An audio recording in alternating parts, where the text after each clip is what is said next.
तो दोस्तों, आज इस वीडियो का जो सेकंड पार्ट है हमारा जैन धर्म से संबंधित। अभी हमने देखा था कि वैदिक काल का जो कर्मकांडीय व्यवस्था थी, कठोर यज्ञ और संस्कृत भाषा की कठोरता आम जनमानस से दूर थी।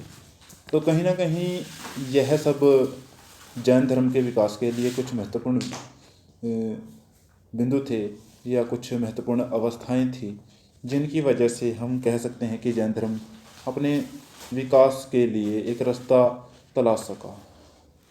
और यह तो कुदरती नेचर है कि अगर कोई भी ऐसी सिचुएशन पैदा हो जाए कि उसको फलने फूलने का समय मिल जाए और कुछ ऐसे अनुकूल वातावरण का होना, तो कहीं ना कहीं ये सारी सिचुएशन जैन धर्म के समय थी। तो अभी हम बात कर रहे हैं जैन धर्म के बारे में। मैं अजय कुमार आपका स्वागत करता हूँ आपके अपने चैनल एग्जाम केयर 14 पे। तो एक छोटी सी रिक्वेस्ट है कि चैनल को सब्सक्राइब कर दीजिए, वीडियो को लाइक और शेयर करना आपकी ही जिम्मेवारी है। तो चलिए वीडियो को स्टार्ट करते हैं। तो हम बात करते हैं जैन धर्म से। जब उसको ज्ञान की प्राप्ति हुई तो कैवलिन बोला गया।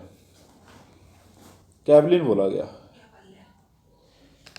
कैवलिन बोला गया जब उसको ज्ञान की प्राप्ति हुई तो उसको कैवलिन बोला गया। कैवलिन क्यों बोला गया? क्योंकि उसको कैवल्य की प्राप्ति हुई थी।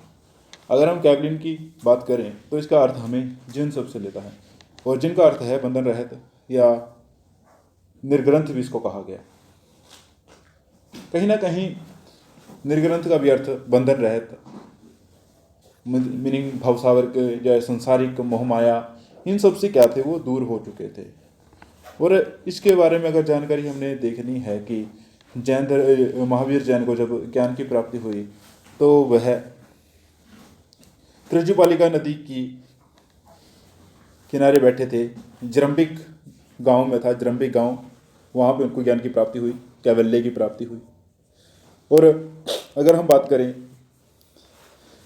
महावीर जैन की, तो इनके समय, जिस समय इनको ज्ञान की प्राप्ति हुई, जब यह आचार प्रसार कर रहे थे अपनी शिक्षाओं का, जो इनको पता लगा कि संसार में इसके अलावा कुछ नहीं है, इनको उस चीज़ की उसका पूर्ण ज्ञान हो चुका था। तो जिस समय यह अपने प्रचार कर रहे थे, अपनी शिक्षाओं का प्रचार कर रहे थे, तो कहीं ना कहीं उस समय बिंबिसार, अजात शत्रु, उदयन प्रद्योत, चंद्र प्रद्योत, यह बहुत सारे शासक थे उस समय के, जो कहीं ना कहीं जैन धर्म के उपासक बने।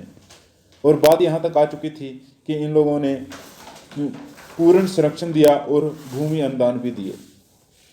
और अगर बात करें हम महावीर जैन की मृत्यु की, तो लगभग 468 ईसा पूर्व में इनकी मृत्यु हो जाती है। और कुछ इतिहासकारों का मानना है कि 505 ईसा पूर्व में इनका निधन हुआ था। और अगर बात करें महावीर जैन द्वारा त्रिरत्न, जो इनकी शिक्षाओं के प्रमुख चीज़ हैं, जो प्रमुख तथ्य हैं, या अगर हम इनको प्रमुख रूप से अगर मान लें कि जो कैवल्य की प्राप्ति हुई उनके बाद उन्होंने किस चीज़ का ज़्यादा आचार प्रचार किया या किस चीज़ को ज़्यादा प्रसारित किया, तो हम उनके त्रिरत्न की बात कर सकते हैं, जिनको 3 रत्न बोला जाता है। तो यह थे सम्यक दर्शन, मीनिंग सच्चा दर्शन होना चाहिए, सम्यक ज्ञान, सच्चा ज्ञान होना चाहिए, सम्यक आचरण, सच्चा आचरण होना चाहिए, और कहीं ना कहीं चातुर्याम शिक्षा, जिसे हम 4 महाव्रत बोलते थे, उनमें इन्होंने एक और महाव्रत को जोड़ा था, वह था ब्रह्मचर्य।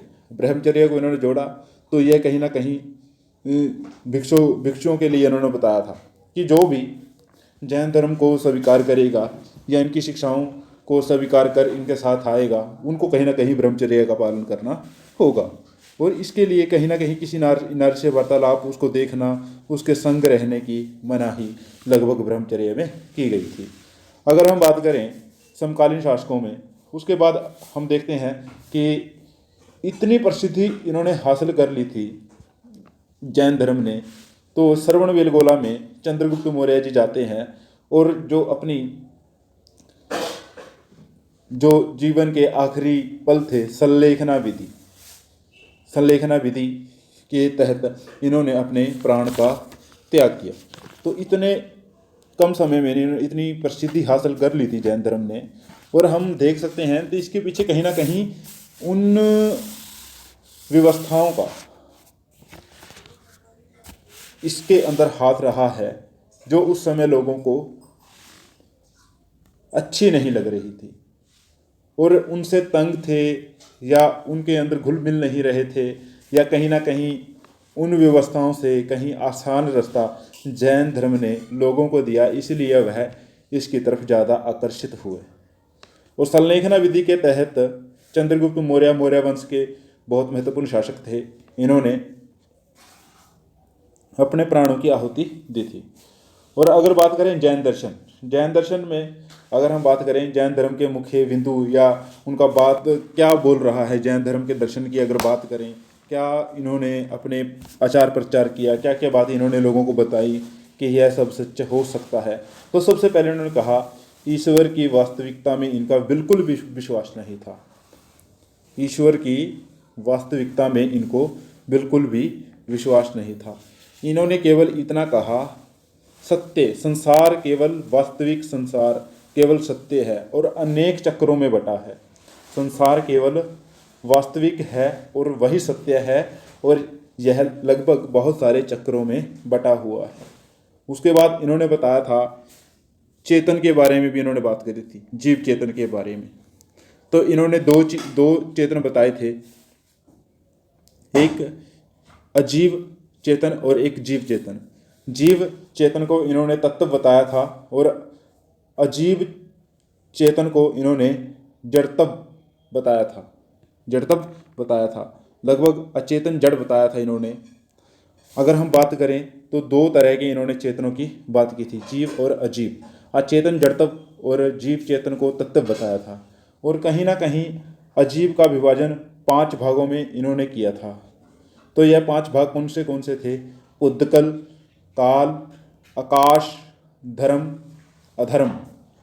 लगभग इन्होंने इन 5 चीज़ों में जो अजीव का विभाजन किया था। जीव और अजीव में इन्होंने बांटकर और जीव अचेतन जड़ तत्व को 5 भागों में कहीं ना कहीं इन्होंने बांट दिया था। अगर हम बात करें कर्म सिद्धांत में इनका बिल्कुल विश्वास था कि जैसा आप कर्म कर रहे हो कहीं ना कहीं प्राकृतिक उसका आपको कहीं ना कहीं उसके बारे में उसकी आपको हिसाब किताब जरूर करना पड़ेगा। आप अपने कर्म को ठीक तरह से कीजिए। इन्होंने अहिंसा को बहुत महत्वता दी। लगभग इन्होंने मुंह पर कपड़ा लगाकर, सफ़ेद कपड़ा लगाकर इन्होंने विचरण शुरू किया कि हमारे सांस से भी किसी जीव की मृत्यु ना हो। कहीं ना कहीं कर्म के सिद्धांत पे इन्होंने बहुत बहुत जोर दिया। अगर हम बात करें कर्म के कारण जीव को आकर्षित इनके लगे, अज्ञानता के कारण क्या होगा? अज्ञानता के कारण लोग क्या है, कर्म जीव की ओर आकर्षित होने लगता है और इसे आश्रव भी कहा। उसके बाद कहा इन्होंने, अगर बात करें एक और शब्द की यहाँ पे आता है, जब हम जैन धर्म का अध्ययन करते हैं या परीक्षा में अगर हम देखते हैं जैन धर्म से कुछ ऐसे प्रश्न आ जाते हैं तो वो शब्दों पे आधारित हो जाते हैं और हमें कुछ ऐसे शब्दों पे हमारी कमांड बनानी है या पकड़ बनानी है। अगर वह परीक्षा में आ जाएं तो हम उनसे निपट सकें और परीक्षा को हम अपने तरीके से हैंडल कर सकें और परीक्षा में सफलता प्राप्त कर सकें। अब यहाँ पे एक शब्द आता है आश्रव। आश्रव शब्द भी कहीं ना कहीं जैन धर्म से ही संबंधित है। इन्होंने जो कर्म का सिद्धांत बताया था, इन्होंने बताया था कर्म बंधन का कारण है।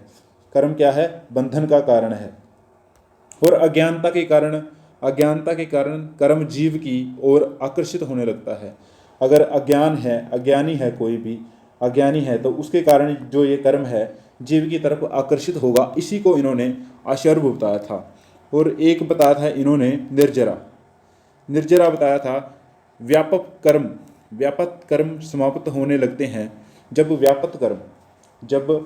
व्यापक कर्म समाप्त होने लगते हैं तब उसको निर्जरा कहा जाता है। निर्जरा उसको कहा गया है। लगभग अगर हम बात करें जैन धर्म ने एक शब्द और जब हम अध्ययन करेंगे, निर्जरा शब्द भी कहीं ना कहीं परीक्षा में आपको देखने को मिलेगा और यह भी आपको कहीं ना कहीं दुखी करेगा। अगर आप इस शब्द को जान लें तो इस शब्द का मतलब क्या है, कहीं ना कहीं ये कह रहे हैं कि हमें जब व्यापक कर्म समाप्त होने लगता है तभी क्या होता है, उसी अवस्था को इन्होंने निर्जरा बताया है। व्यापक कर्म जब समाप्त होगा उस अवस्था को इन्होंने निर्जरा बताया है। इस शब्द को भी हमने बहुत तरीके से देखना है। और अगर हम बात करें एक और महत्वपूर्ण बिंदु जब हम देखेंगे, कहीं ना कहीं हमें इसमें देखने को मिलेगा कि बहु अवतारवाद का प्रतिपादन जमाली द्वारा किया गया था। जमाली ने कब बहु अवतारवाद का प्रतिपादन किया? जब वह जनसंघ को छोड़ चुके थे। इनकी महावीर जैन के साथ कुछ बातों पर अनबन हो गई या उनके साथ उनकी बातों पर इनकी नहीं बनी, कहीं ना कहीं दोनों के बीच असंतुलन पैदा हुआ। तो जमाली ने एक अलग सिद्धांत का प्रतिपादन किया जिसको बहु अवतारवाद हम कह सकते हैं। अब एक और बिंदु हम जैन धर्म से जुड़ा यहाँ पे देखने वाले हैं। तो यहाँ पे हमने देखा है जैनियों ने परम तत्वों की व्याख्या के लिए सप्तभंग की कल्पना की थी। सप्तभंग की इन्होंने कल्पना की और इसी कारण इसको कल्पना की। इसका मुख्य कारण क्या था? यह 7 पदों में विभाजित था। 7 पदों में विभाजित था, इसको इसलिए सप्तभंग कहा गया। सप्तभंगनीय कहलाता है। लगातार इसमें 7 पद थे, इसी कारण इन्होंने जैनियों ने परम तत्व की व्याख्या की। अगर हम बात करें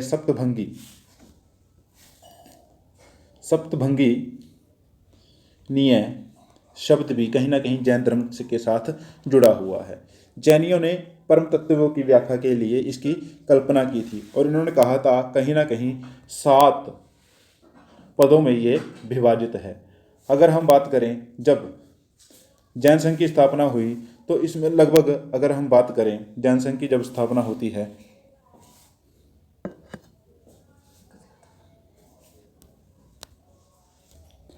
तो अगर हम बात करें महावीर जैन की, तो महावीर जैन के जीवन काल में इन्होंने जनसंघ की जब स्थापना की, जैन संघ की, तो इसमें कुल 11 अनुयायी थे। लगभग 11 अनुयायी यहाँ पे इनके साथ थे जब इन्होंने जैन संघ की स्थापना की। और इसके जो अनुयायी थे उनको गणधर कहा गया।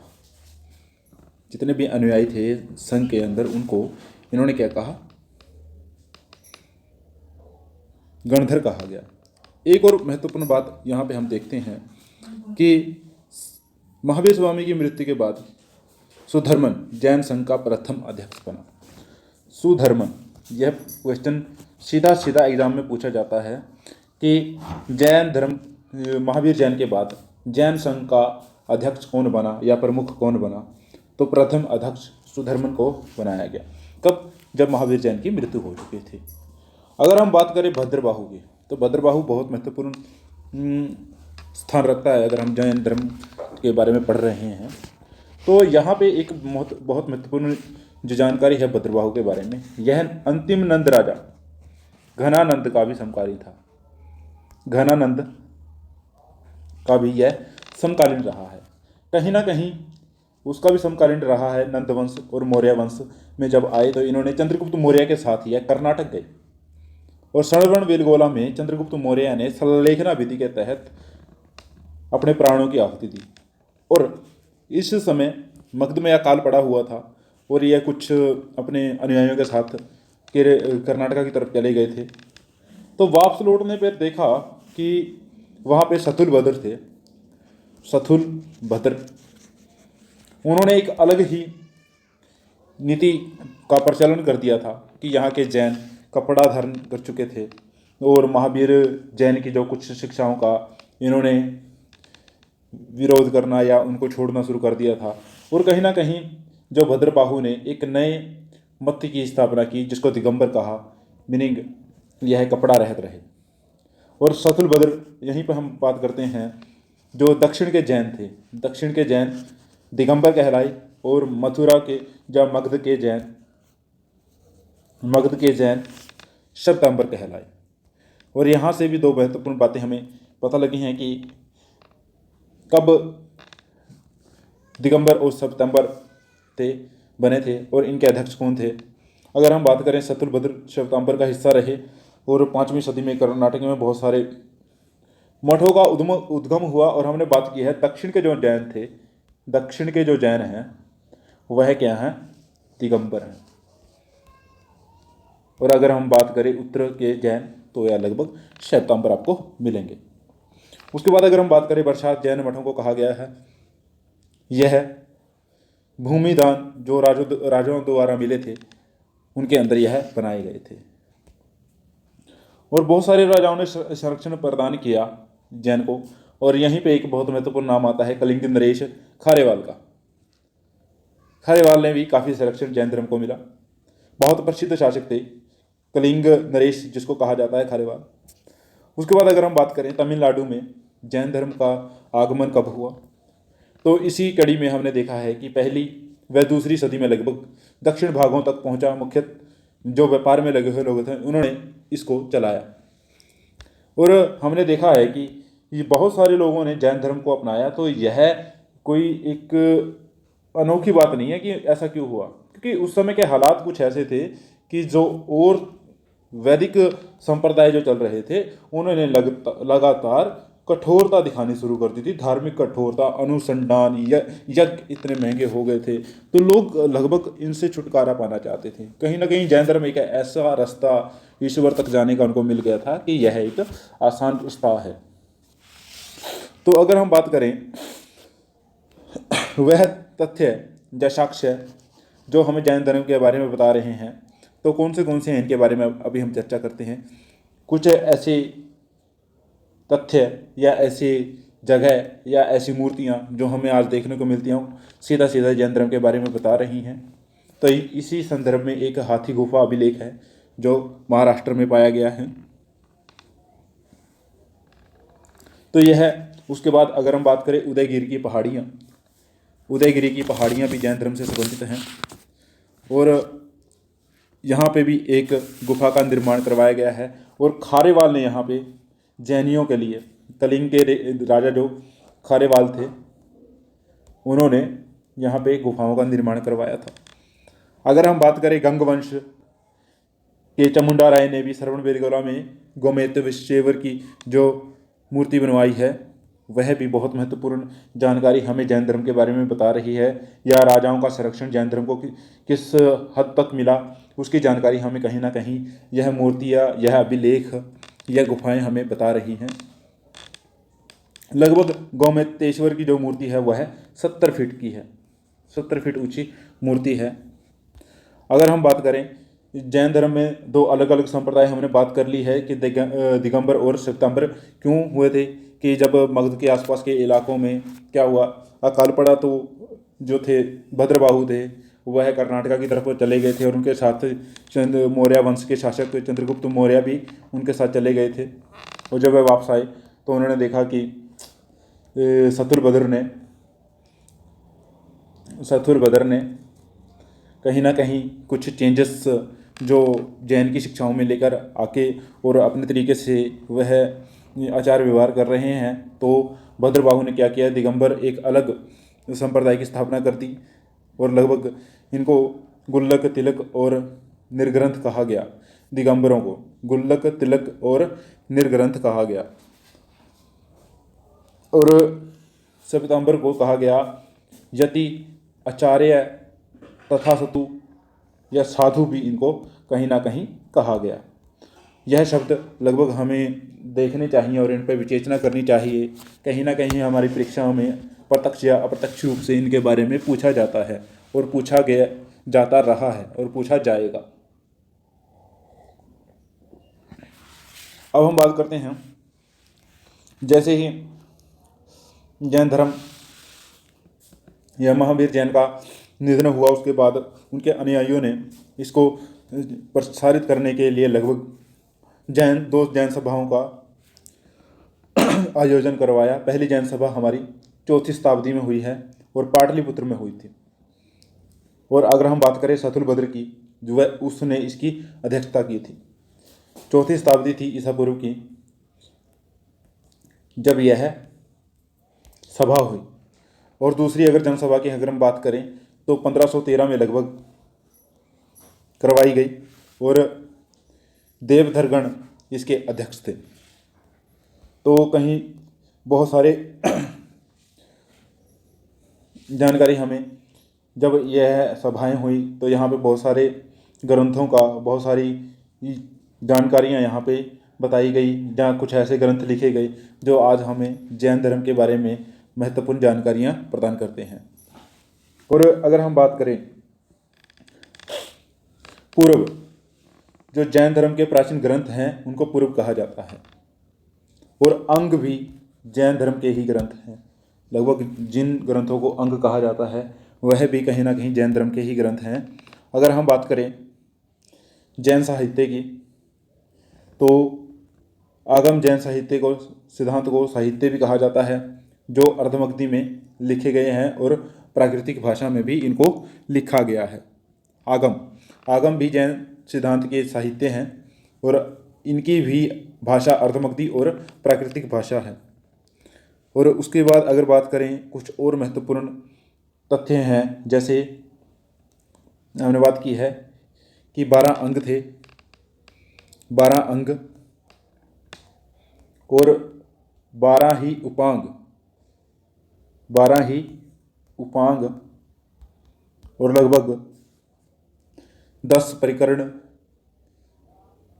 6 छेद और लगभग अनुयोग सूत्र यहाँ पे, और 4 मूल सूत्र यहाँ पे लिखे गए। और अनुयोग सूत्र भी यहाँ पे कहीं ना कहीं जैन धर्म के बारे में या जैन धर्म के ग्रंथों में आते हैं।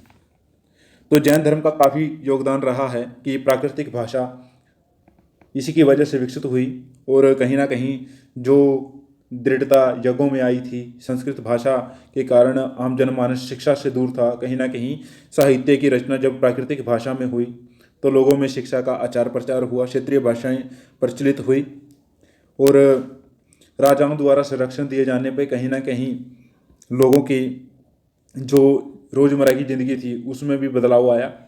तो बहुत सारे महत्वपूर्ण बदलाव जैन धर्म के बाद हमें देखने को मिलते हैं। तो इसीलिए कहीं ना कहीं बहुत महत्वपूर्ण हिस्सा हो जाता है हमारे इतिहास का। तो उम्मीद करते हैं कि आपको वीडियो में बहुत सारे ऐसे तथ्य मिले होंगे जो आपको आपकी शिक्षा या आपकी परीक्षा के लिए महत्वपूर्ण साबित होंगे।